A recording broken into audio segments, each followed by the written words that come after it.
morning from Berbice. More importantly, from, where are we? The 99 window house in Berbice. Well, not world famous, but if you know, you know. This building was built in the 1800s, and I think it was planned to have 100 windows. It has 99. This is the story.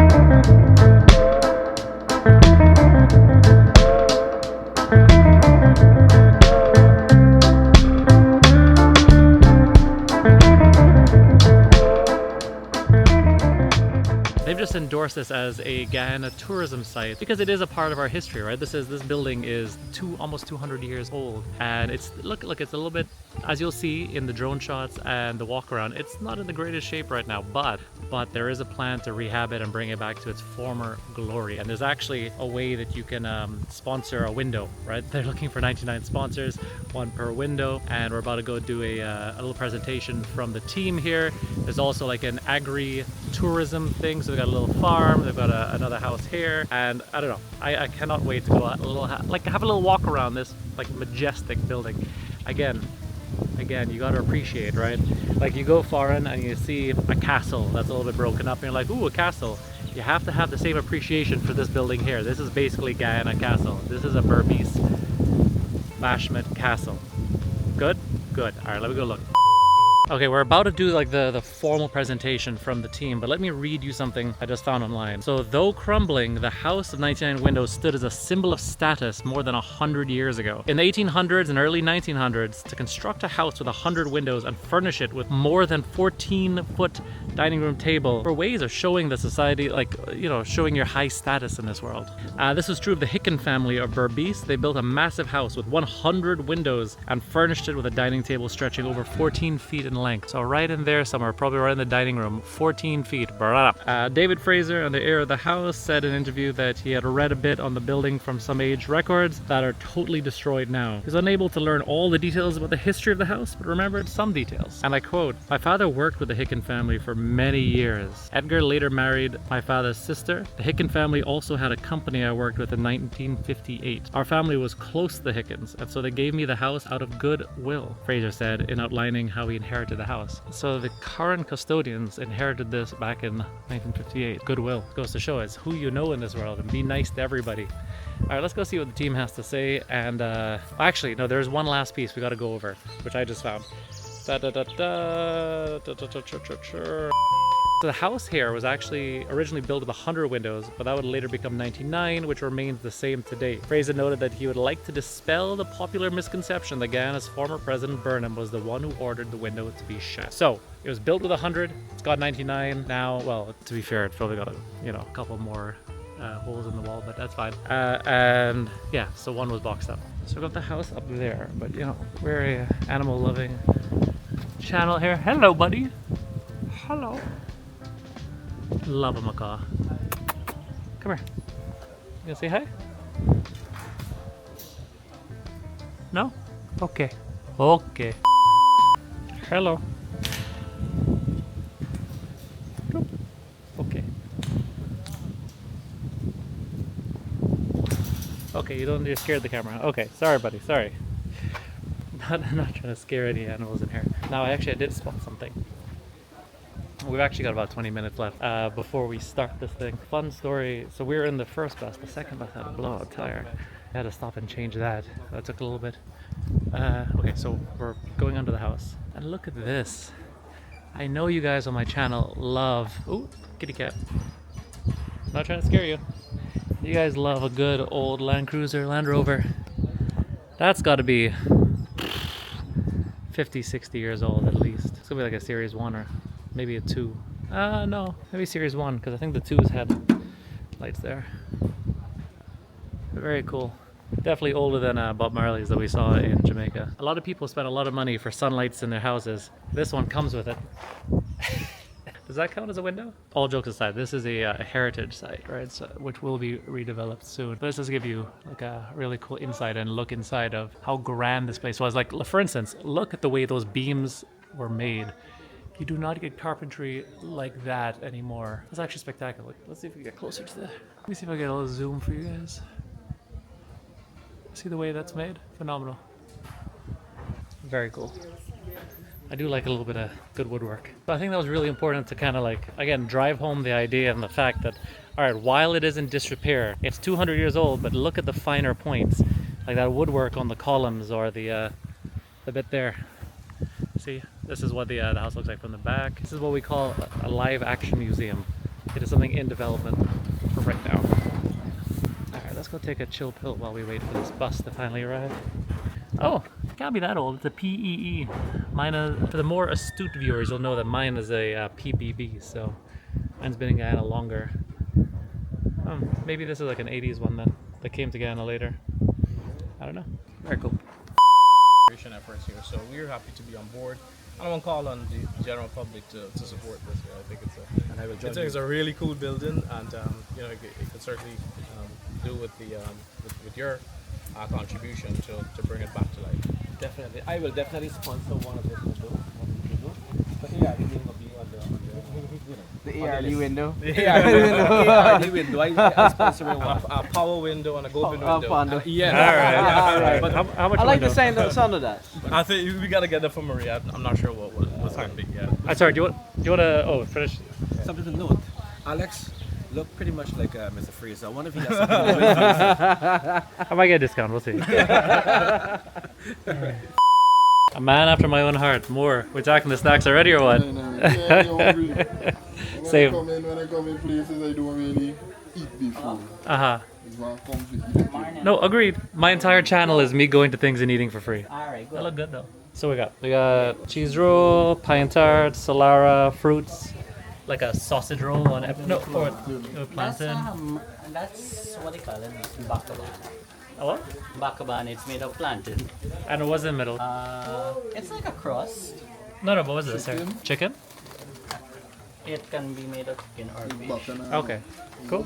It's more of a Suriname kind-based dish. Okay. Sound good.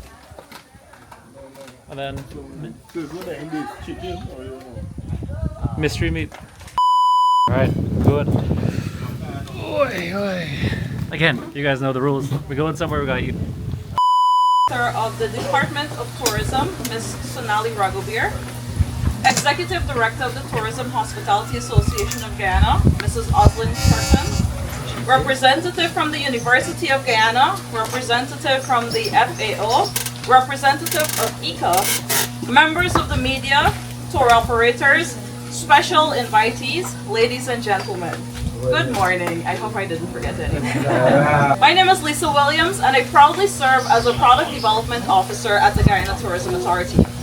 Firstly, we must apologize for the delay, but nevertheless, we have an exciting program ahead as we join with Lothian Adventures for their official launch of their tourism product. Discover the 99 Window House and Agro Tour experience. Our team is proud to have collaborated with Lothian Adventures to bring this experience to life. The development process, although lengthy, because this has been a long time coming, has demonstrated the effectiveness of collaborative efforts towards a common goal. This tour promises to provide an immersive experience showcasing Guyana's rich history and stunning landscapes, as you can see all around us, particularly right here in Berbice.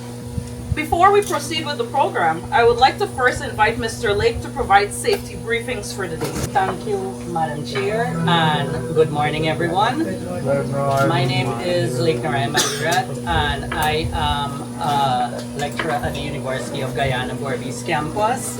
And as it regards safety briefing, when it comes to us being out here, one of the things that we always need to keep in mind that nature is all among us and all around us. And foresight, as I always say, is everyone's business. Good day, everyone. I'd like to say especially to Mr. Bat, he's a director somewhere over there. I thought Randy mentioning the day to Mr. Mango. Hi everybody, good morning. I would like to say my poem. My poem is entitled The Crazy House of 99 Windows. Once it was 100 tall windows shining one in all. But one was shattered feet away and left the house with 99 to go. Why it closed no one can say. A secret kept locked far away. Some whispered soft of love and loss, of promise made. The lines once crossed. By moonlit glass the shadows peep. The house still waits to all shapes. A laugh, a sight, a fleeting tread. The past walks gently with the dead. Some call it haunted, some call it lore that spirits linger from before. Yet through its frame, the light still flows.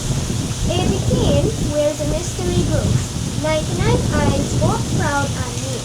Holding stories, holding fear. The Fraser House still stands in time. A living poem, a living rest. Thank you. Members of the tourism authority, Mr. De Silva, I saw him somewhere behind there, Maria and Mr. Fraser and Fraser's social media influencers. I'll be singing and playing the piano for you, two different items. Just so you know, my singing is a baritone voice, it's very deep. So just prepare yourself, brace yourself for it. Don't let it just jump at you, right? So the song I'll be singing is Beautiful Guyana. Okay, so after now I'll just go into my item. Thank you so much.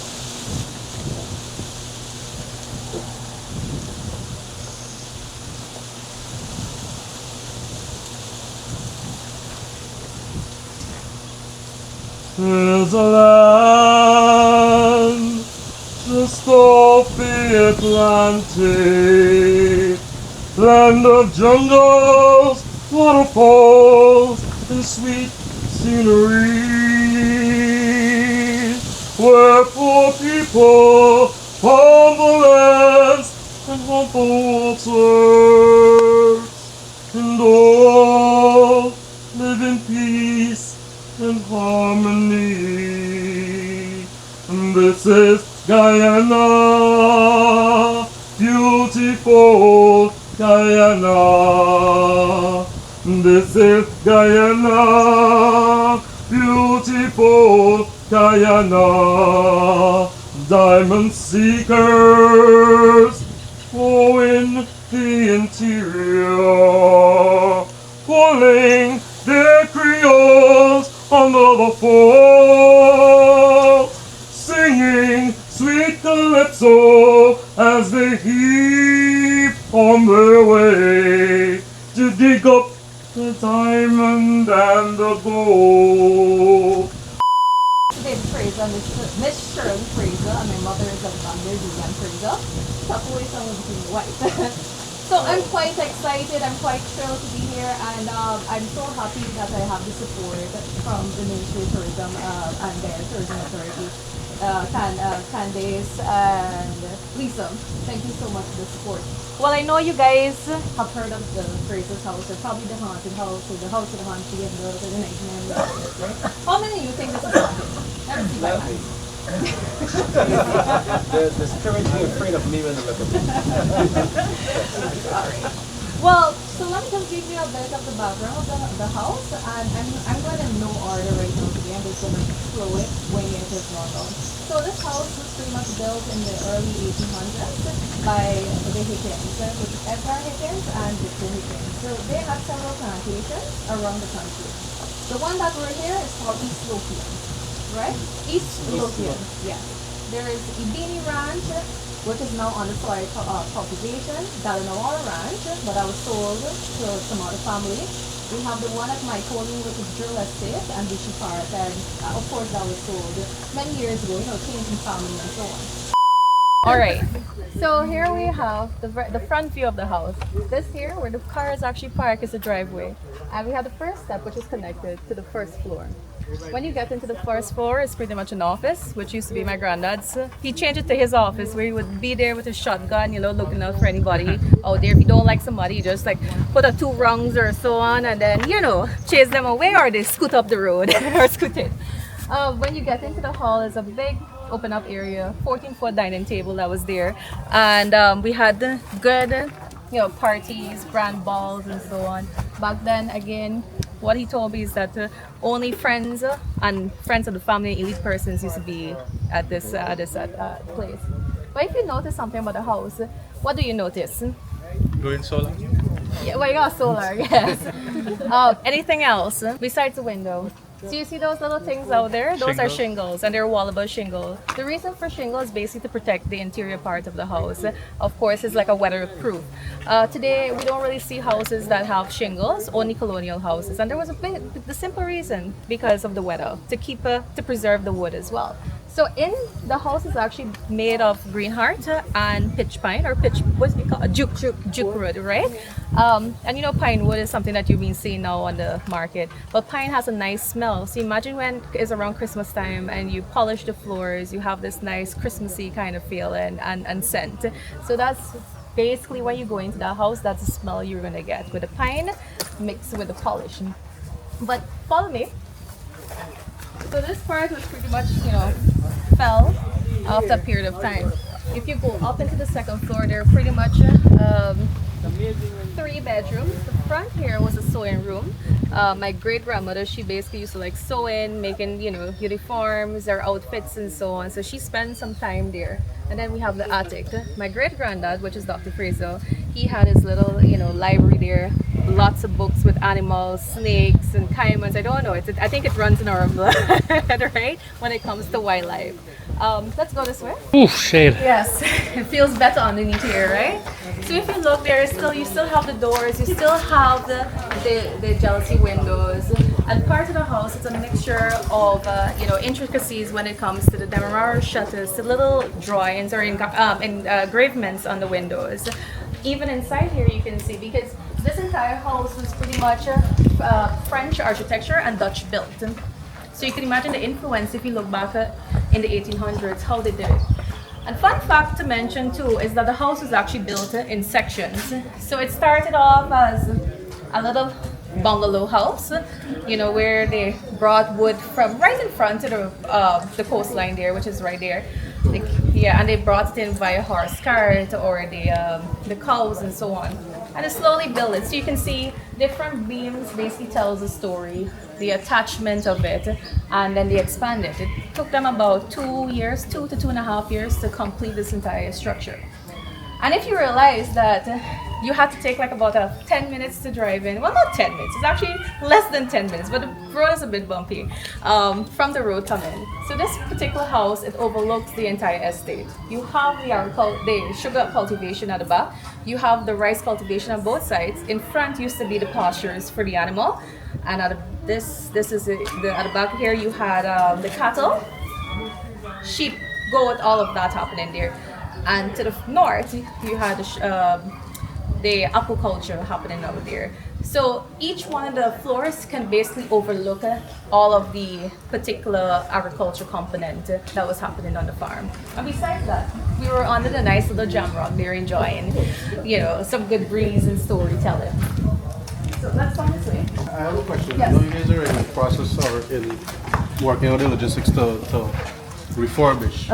Now I notice a lot of the old-time designs are still there. Handcrafted stuff and so on. I hope in your plans you're looking to restore those and keep them. So even the lighting fixtures and still the same, yeah. If you can restore as much as possible. So that's not just put in the new ones. No. So the plan is because you don't want to integrate a lot of the modern aspect of it. You want to keep the old colonial style. So as much as we can do in terms of replacing the woods, but like you can see the beams, they got some termite infestation and so on. It's just like a matter of cut and joining back. But of course we need a skilled person who is very, very much skilled in woodwork and colonial aspect of it. Because as you will know more than anyone else, when you look at these here, there's a way in which they used to build back in the called mortising, right? Mortising. So that is not connected by anything. It just cut and moved into the wood. Well, exactly. Right? So there's no bolt and knots or anything. Just a way in which they did it before. Exactly, wood is spliced. Yeah.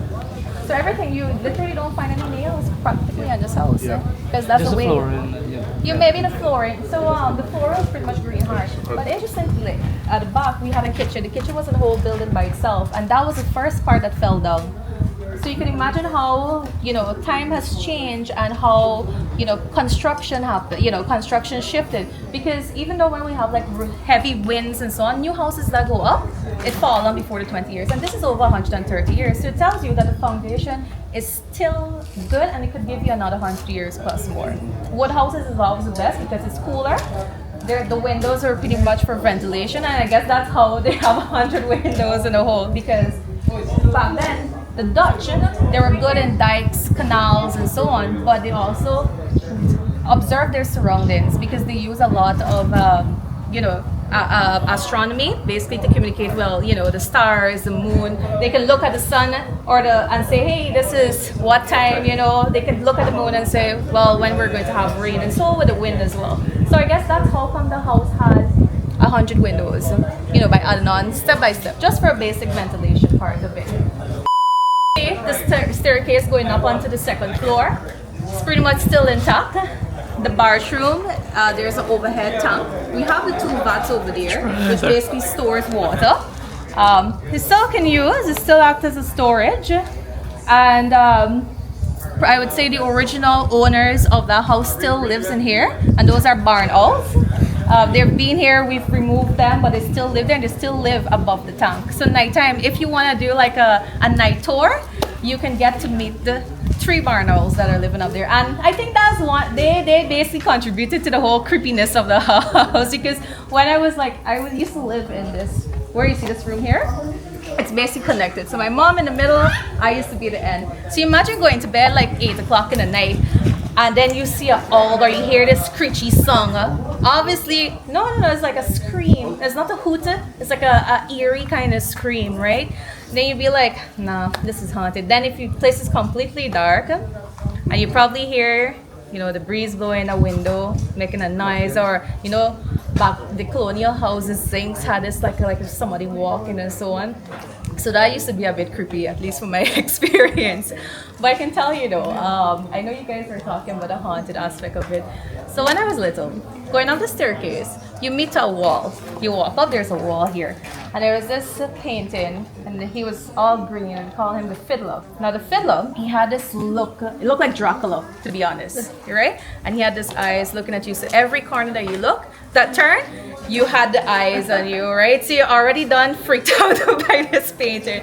And then you go to the washroom and so on. But he was like the creepiest guy. I don't know why they put that painting there, but he was there. He was just there chilling, you know, watching on.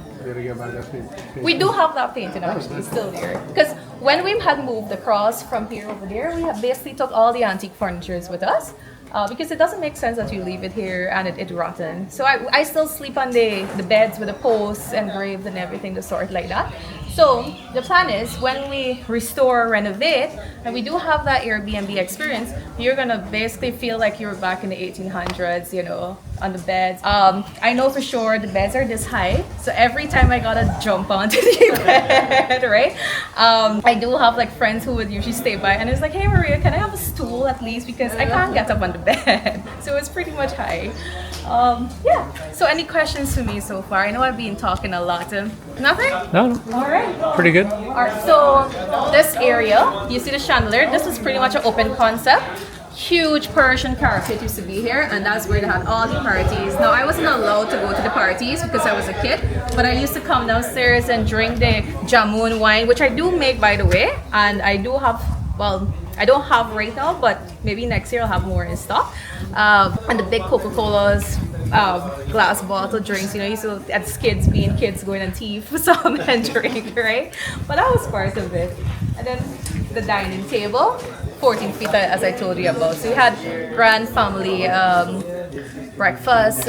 6 o'clock used to be breakfast. If you miss breakfast, you can't eat back for the entire day. That's how they were, very British. But let's go this way. Come this way. But I still want you guys to keep a count of the windows and tell me which one was cool. Ooh, do you know what year this is? This Land Rover? This would have been a 1970s Land Rover. I think it's a 50 series, I believe. If I'm correct. Yes. So this is Granddad Land Rover. I grew up. This is the first first thing that I learned to drive, stick gear. I was the age of 5 years old when I drive this on the tractor. So Craig and Travis, when they used to play cricket out here, my uncle and I jump on the tractor, go and drive, and I used to go plow the rice field and stuff with him. I was like pretty much a little tomboy growing up. So they used to think that I was a boy, Mr. Fraser grandson, driving the tractor. But this was good. As soon as I, catch my legs got a little longer. The driveway used to be my South Dakota pretty much. I never hit anything. I never went into the trench or so on, but this was it. My granddad spent most of his life driving this, back in the rice field, the sugar cultivation to New Amsterdam, all over.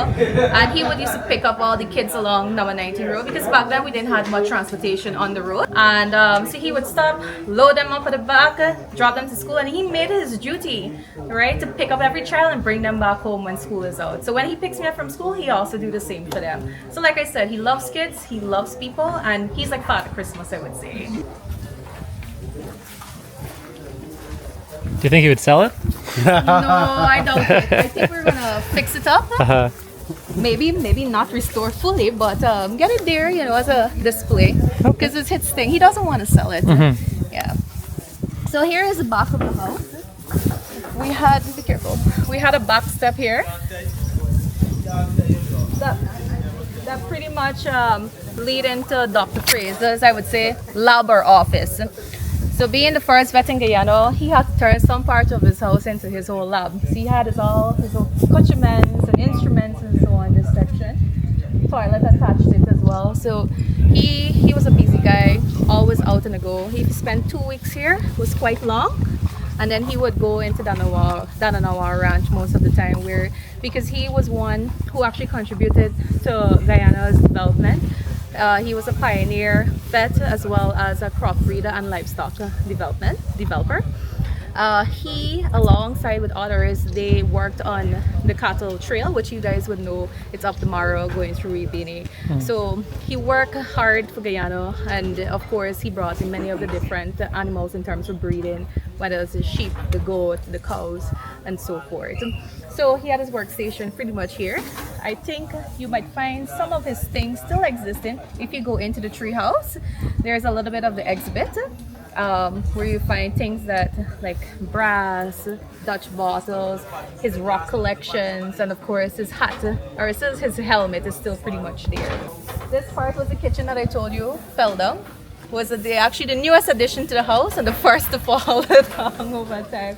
And then going up to the second floor, that was weird. That's the bathroom. It's still intact. It's marble bathtub, still there. The overhead tank is still there. I think you can barely see it, it's green. And the owls are still living there, like I said, the original owners of the house. When they had the foot-and-mouth disease and so on, he had gotten ill during that period of time. And at the age of, I think, 65, he passed away. He was in and out of meetings, had a heart attack, started to vomit blood and so on. I mean, it's a little not too nice to talk about, right? But he came out of his heart attack, went to a meeting, did not rest and so on. And Granddad got a call and he said, well, your dad not well. So Granddad jumped in his Jeep, flew down to Georgetown, drive down on that brick road that they had back then, which was 3 hours long driving. Barely made it to see his dad. He passed away. I know you guys are eager to hear about why the house was closed. One of the windows was closed down. So stories that I was told being passed on from his father and granddad. As the stories was told to granddad, and he was also there in the presence when that happened. So I told you that Dr. Fraser would have worked very closely with the government at that time. In the 70s, of course, the president at that time was Lyndon Phelps Burnham. And even though they were friends working in terms of the agriculture sector, they had a meeting here. And then I think the story went, it could be true or legend or not, right? They had tea and they were talking, hey, how many windows you got here? So Mr. Fraser said, I'm not too sure, go and count it. So he sent a guy, one of probably his driver or so on, to count the windows, and then subsequently, a couple of weeks later, we received an order to close one of the windows down, and that's how it became 99 windows. So only at that time, you could have 100 windows. Only the president at that time could have 100 windows and nobody else.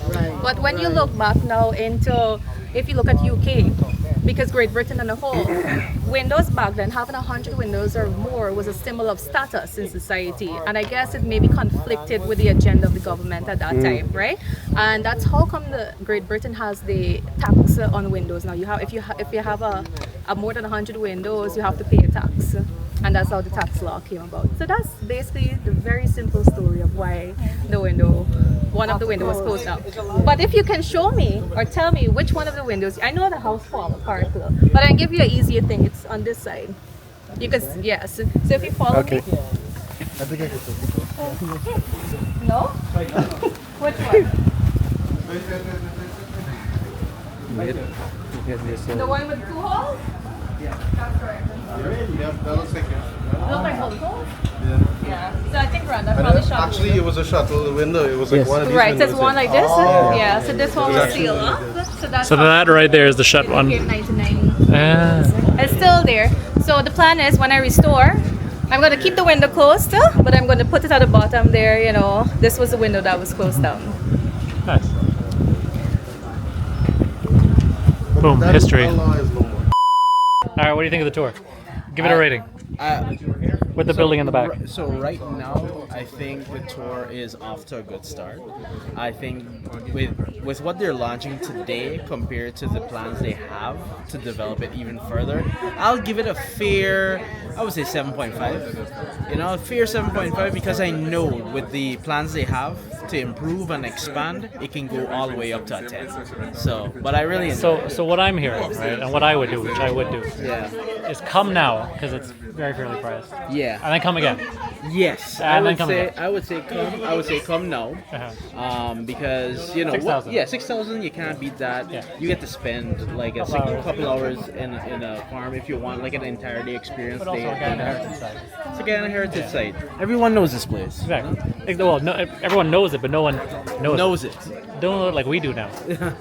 Inside of. But actually that raises a great point. I think we all grew up knowing or hearing about this place, except Jai, my girlfriend. She had no idea what I was talking about. But other than her, I think everybody in Guyana growing up knows or have heard of the 99 window house. But if you really want to know it, come and do the tour. It's actually very cool. And they were saying in the presentation earlier, this is the last plantation house in Region 6. Very cool. All right, what do we have for lunch? Rice, stew. Looking good. Looking good. This is what it's about. Well, this is what half of it's about.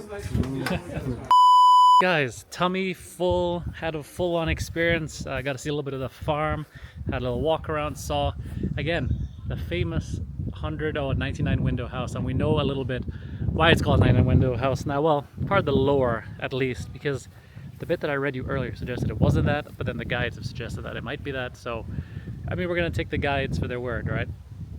Guys, if you have the opportunity to come out to Berbice and see this magical place, what I would recommend, like I was talking to Norman, is come and see it now, and then come and see it in like a year, and then maybe again in like 2 years, you know, because it's just going to be, I talked about this in a vlog before, it's like watching Rome being built. That's what being in Guyana is like right now.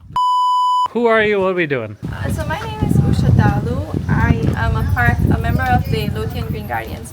The Lothian Green Guardians is a newly established NGO, non-governmental organization.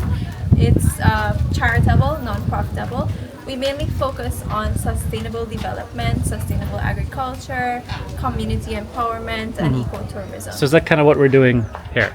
Yes. So one of our projects actually focuses on restoration of the 99 Windows house.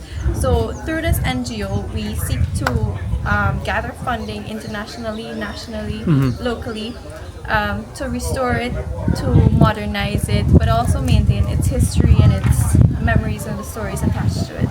So we have an upcoming program, which is the Sponsor a Window program.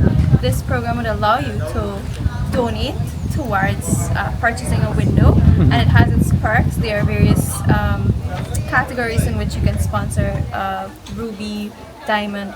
So they vary by amounts in which you sponsor, and when you sponsor a window, you have the opportunity to have your name engraved on that window for families to come and visit. So hold on, my name could be on that forever. Yes, it can if you sponsor a window. If I sponsor a window? Yes. Great. And do we know how much a window is going to cost yet? We have some potential prices, but Okay. they're not out. For Okay, don't tell us yet. Yes. Okay. So that will be out soon for you guys to know. If you follow our pages, you have the Instagram, the Facebook. You're on brochure, so you can keep in touch. Very cool. Thank you very much. Right. So apart from the restoration of that house, another project of ours is to create a botanical garden in the space outdoor. Uh-huh. This will promote mental well-being, fitness, recreation, a place where people from Region 6 can come and relax and, you know, enjoy an evening or a day out with their Uh-huh. family. And where is that going to be? That's going to be in the empty lawns in front when you're... Oh, right there. Yes. Nice. So all the space will be utilized for something that's sustainable for the environment, but also beneficial for the community. Right? We also have here today some local products made by members of the NGO. Uh-huh. So these soap bars are all locally made with natural products such as cocoa butter, turmeric, Guinness, chocolate, so forth. And we also Guinness, have, the beer? I believe so. Nice. We also have coconut oil, which was made naturally from the farm. That's very cool. Using coconut from the farm. You Uh-huh. can smell it if you would like. And we have some bracelets that were made by a member as well. Funding from the bracelet, 10% goes towards senior citizens in need, children in need, and animals in need. Cool. Yes, so this is about the botanical garden. Uh-huh. Apart Thank you. from that, our NGO also focuses on biodiversity conservation, sustainable agriculture, sustainable farming, and education. So we seek to educate persons through outreaches Cool. and webinars and so forth. And what is this? I heard you saying before. Oh. The certificate? Yes, so this certificate, when you visit the house, if you want to keep something, take back a memory or a picture, you can take a picture of yourself and we have it printed on the spot. And you send us a picture and we put it in the certificate and send you back a digital copy. Very cool. So, $2,000 for that. so for 2,000, we can get like a physical certificate to go home with. A digital one, online soft copy. Oh, online soft copy. Okay. Yeah, so we're trying to be environmentally Okay. sustainable. Cool. Awesome. Yeah. Very cool. So we avoid printing. Uh-huh. 5 minutes. So that's about the NGO. Very good. Thank you very much. Have a great day. What up? I bought something. Didn't you buy anything? I'm done with this boy. I'm done. I'm leaving him in Berbice, guys. Pick him up in Berbice. Alright guys, thank you so much for liking, subscribing, following me on this journey, because without you, none of this, literally, none of this would ever be possible. Alright guys, I'll see you tomorrow. Great, goodbye.